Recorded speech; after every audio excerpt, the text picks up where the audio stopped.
پیټري ته خواست کوم چې راسي تاسو په خپل کلام ونازئ او بیا له هغې نه وروسته د سټیج ذمهواریان یې هم په خپل سر واخلي. حضرت پیټري صاحب ښه ونازئ. أعوذ بالله من الشیطان الرجیم. بسم الله الرحمن الرحیم. اول خو ټولو راغلو په دا سټیج ناستو دا پنډال چې ټول خلک راغلي دو ډېره مننه چې دیګې نه دلته پنجاب ته پښتو شعر اورېدو لپاره راغلي. دوه شعر دي اتل صاحب چې یوازې ناستو ما کتاب مې کتو حق حیران شوم.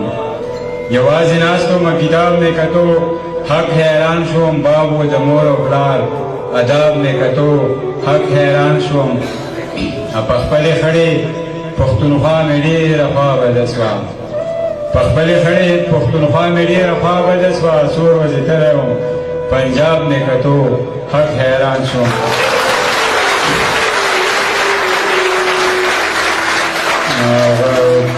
غزلې څو شعر دي چې په هر ارمان به د ارمان وزنم، په هر ارمان به د ارمان باسم کمړ دې نه کړم.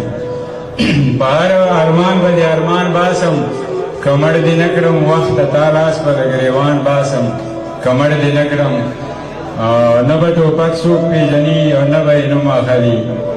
نه به ټوپک څوک پېژني او نه به یې نوم اخلي. د کتابونو به دوکان باسم کمړ دې نه کړم. نه به ټوپک څوک پېژني او نه به یې نوم اخلي. د کتابونو به دوکان باسم کمړ دې نه کړم. بل شعر ده چې د دې نړۍ مسلمانان که چېرته یو موټی شول، د دې نړۍ مسلمانان که چېرته یو موټی شول، له دې کشمیر نه به هندوان باسم کمړ دې نه کړم.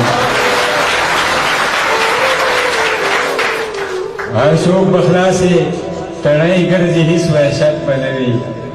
هر څوک به خلاصې تڼۍ ګرځي هېڅ وحشت به نه وي. له دې وحشته به انسان باسم کمړ دې نه کړم.